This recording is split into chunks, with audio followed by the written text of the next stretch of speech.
नमस्कार साथियों, मेरा नाम अमित, हमारी कंपनी का नाम प्रॉपडार्ट। आज मैं आपको एक वीडियो लेकर आया हूँ नई OTS वन टाइम सेटलमेंट।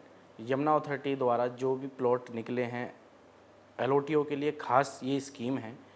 जिन LOTO के प्लॉट यमुना अथॉरिटी में हैं उन प्लॉटों पे जो भी ड्यूज़ है, कुछ भी सही, 5 लाख या 10 लाख या 1 लाख, तो यमुना अथॉरिटी एक स्कीम लाई है OTS वन टाइम सेटलमेंट। आप इस स्कीम में जाके अपना OTS अप्लाई कर सकते हैं। अप्लाई करने की जो फ़ीस है वो 10,500 रुपये है। फ़ीस 500 रुपये है, 10,000 रुपये एडवांस लेते हैं। बाद में वो जब फाइनेंस से फाइल आती है, जो भी ड्यूज़ होता है, जो उसमें से आपको डिस्काउंट दिया जाता है, ये 10,000 रुपये उसमें ऐड हो जाते हैं, एडजस्टमेंट हो जाते हैं। तो खासकर 2009 के जो भी LOT हैं, आप देखा होगा जो भी आज की डेट में प्लॉट सेल कर रहे हैं तो ज़्यादातर उन पे ड्यूज़ भी हैं, किसी पे है भी नहीं ड्यूज़। तो ड्यूज़ जो है, जैसे 4 लाख रुपए ड्यूज़ हुआ तो आप ये माने कि 4 लाख का कम से कम 4 से 5 लाख इंटरेस्ट होता ही होता है।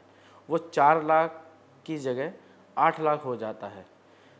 पता जब पड़ता है जब हम किसी प्लॉट की बारे में जानकारी लेने में LOT अथॉरिटी जाता है तो वो कहता है जी हमें हमारे प्लॉट का इंटीमेशन दे दिया जाए।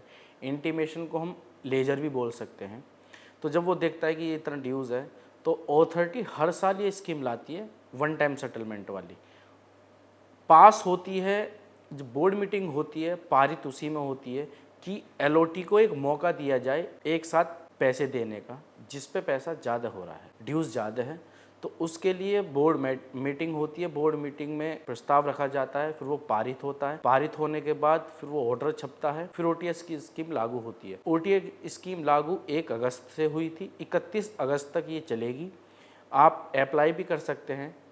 अप्लाई करने के लिए अगर आपको ज़्यादा जानकारी चाहिए तो हमारी जो ये वीडियो है इसमें आपको नीचे नंबर मिलेगा। अधिक जानकारी के लिए आप इस नंबर पर कांटेक्ट कर सकते हैं, आपको पूरा सहयोग किया जाएगा। मेरी सभी से अपील है, खासकर जिन LOTO पे ड्यूज़ हो रहा है तो वो एक बार ये गोल्डन चांस यूज़ ज़रूर करें, क्योंकि अथॉरिटी साल में एक बार लाती है। ऐसा भी होता है कि नहीं लाती, लेकिन जब उन्हें लगता है कि ड्यूज़ ज़्यादा हो रहे हैं लोगों पे, 5,000 LOT भी हैं, 10,000 LOT भी हैं, तो अथॉरिटी भी ये सोचती है क्यों ना इसको एक OTS का चांस दिया जाए ताकि ये पैसा वन शॉट में अथॉरिटी के पास आए। जो लेटर जारी करती है अथॉरिटी वो 3 EMI में जारी करती है। 3 EMI में जारी करने का मतलब आप ये मानिए कि एक एक महीने का समय दिया जाता है। फॉर एग्ज़ाम्पल अगर 8 लाख रुपए है तो 8 लाख को वो 3 EMI में डिस्ट्रीब्यूट कर देती है। उन तीनों MI में एक एक महीने का डिफरेंस होता है। मेन ध्यान ये रखना है आपको, जो भी आप OTS ले रहे हैं, OTS का जो आप फ़ायदा ले रहे हैं, जो जब लेटर जारी अथॉरिटी करती है तो उसमें मेन चीज़ होती है डेट। उस डेट से पहले पहले आपको वो EMI जो किस्त है वो जमा करनी ही होती है।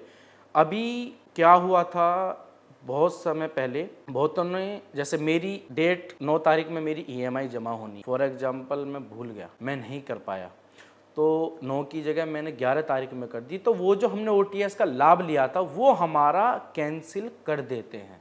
यानी जिस अमाउंट पे हमने OTS लिया पिछली बार, फिर वो रद्द हो जाता है, फिर वो हमें पूरा जमा करना होता है। अभी एक केस में आपको लेटेस्ट बताता हूँ। एक मैंने लीज कराई थी 2023 में, लीज हो गई थी, तो उन्होंने लीज से पहले वो प्लॉट लिया था।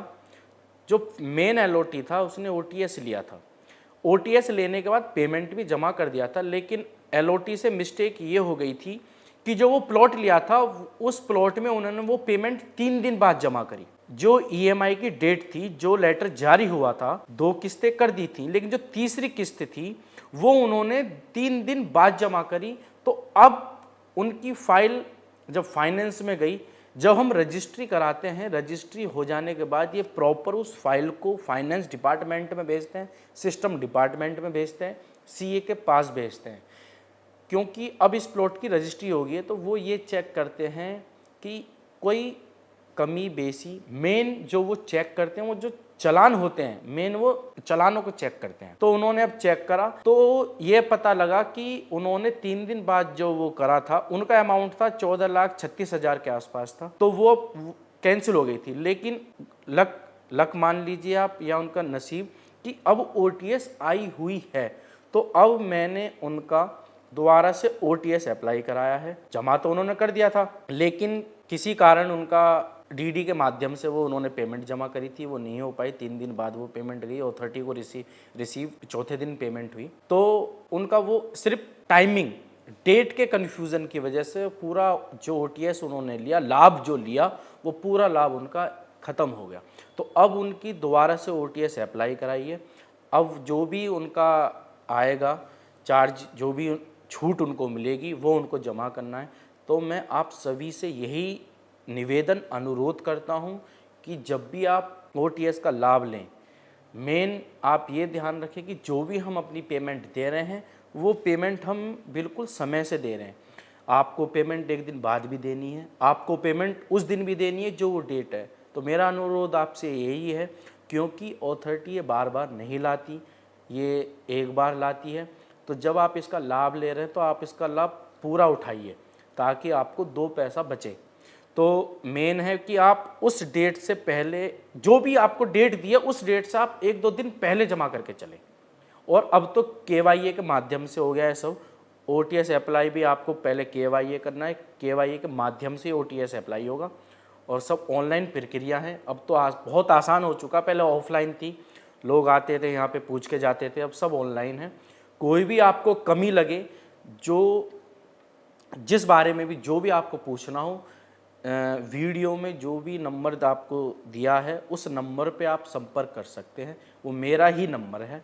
तो अगर कोई भी आपको कमी लगी हो तो मैं आपसे क्षमा चाहूँगा। हमारी वीडियो आपको अच्छी लगी हो तो लाइक करें, शेयर करें, सब्सक्राइब करें। नमस्कार साथियों।